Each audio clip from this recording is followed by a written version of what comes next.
This video is brought to you by Anchor. I can't tell you guys how excited this video makes me. I think iOS 17 was a great update and it had a lot of cool features that I still find myself using on a daily basis.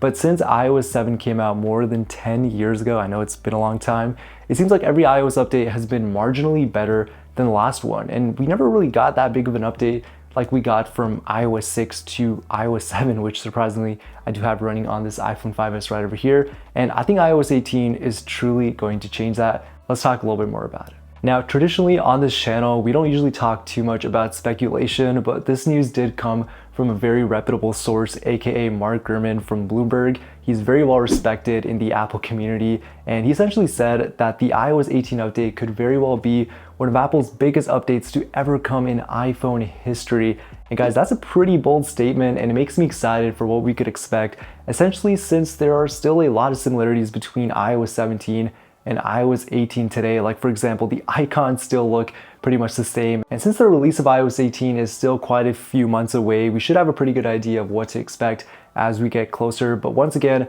like I said, all this is purely speculation, and we can talk a little bit more about some of the things that we can expect later at WWDC. Now, in terms of what to expect, we can probably expect, of course, one of the biggest features being RCS support for Apple, which is definitely going to be interesting. I've personally never used RCS before, let alone an Android device, at least for a very long time. I've been in the Apple ecosystem for a pretty long time now, but that's going to be interesting to check out for sure.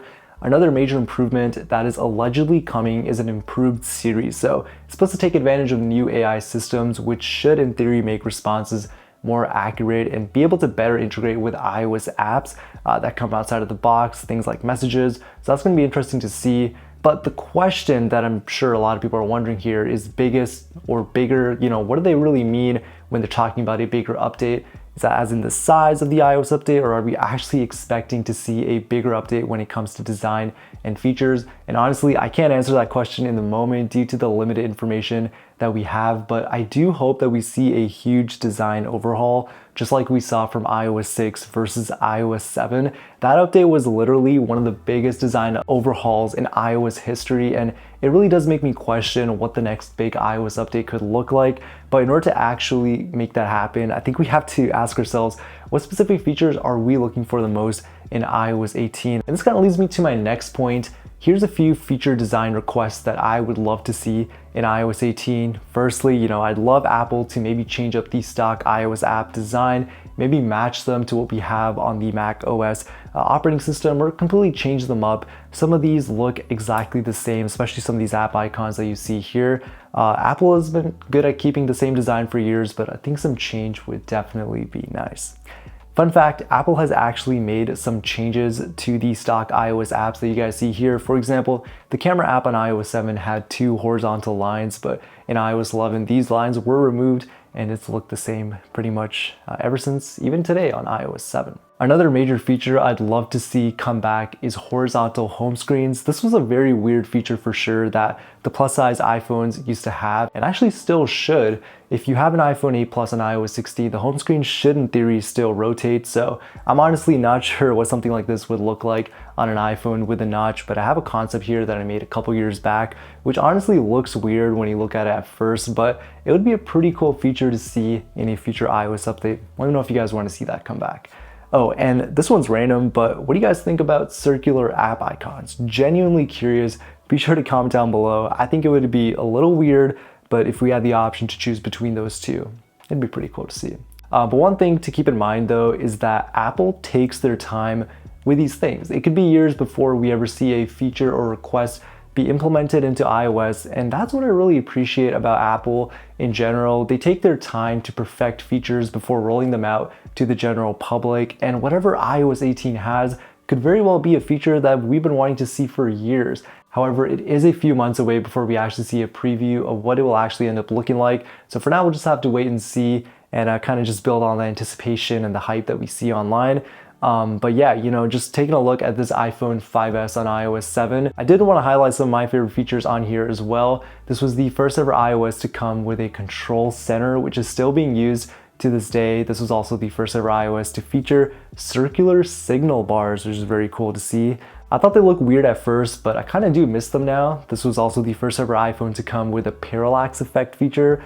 which almost felt like the apps were like floating on the home screen, if you guys remember that. Unfortunately, this feature was removed in iOS 16, so not too long ago, but it would be cool for it to come back in a future iOS. And now on iOS 17, I honestly have to say that this has to be one of my favorite iOS updates from the last couple years. My favorite feature, of course, has to be standby. I recently started using this with Anker's newest wireless MagGo charger as well, which honestly makes it like the perfect nightstand for my phone. And speaking of Anker, let's talk a little bit more about what this wireless charging station has to offer.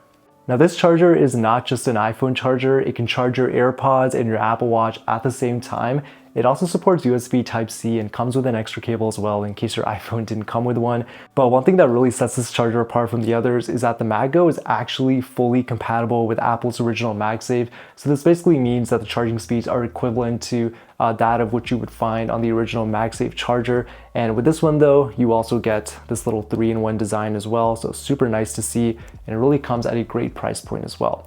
Now this also means that the MagGo supports 15-watt wireless charging, which is literally double than what you'd find on a regular wireless charger, which typically caps out at 7.5 watts. Now I love that this little thing comes in white. It honestly complements my desk pretty well. You guys can also opt in for the black color, which is nice and stealthy. And I also just love how portable this thing is. It comes in this ultra compact 3-in-1 foldable design, weighs 6.9 ounces, not too heavy at all, and it can easily fold inwards and fit inside your pocket, your backpack, pretty much any tight space. And I can imagine how convenient this would be for traveling. And yes, I'm definitely bringing this thing with me on vacation when I go to California in the next couple weeks, so looking forward to that. And I also wanted to mention that this thing also has what is known as the Apple Made for Watch certification. This is an official Apple Watch charging certification that's issued by Apple, which basically gives your Apple Watch Series 9 a 30-minute charge or a 47% battery boost. And honestly guys, just using this MagGo as a product just makes me a lot more comfortable with Anker as a brand. You know, they're very well respected in the tech community. They make great products and for a very reasonable price as well. And if you guys are interested in this one here, I'll have a link down below. And yeah, thank you once again to Anker for making this video possible. I'm honestly going to be bringing this around with me everywhere I go. But anyways, back to iOS 17. I'm honestly just really excited for what we could expect to see with the upcoming iOS 18 release. I think iOS 17 looks great right now, but the fact that this could be the biggest update in iOS history is huge. It's a very bold statement for sure. And I'm here for it, guys. Let me know what features you guys want to see the most in this next upcoming update. And yeah, if you guys want me to make more videos like these, be sure to comment down below. But anyways, I hope you guys enjoyed this video. I'll be making more content in the next coming weeks. Anyways, catch you guys on the next one. Peace.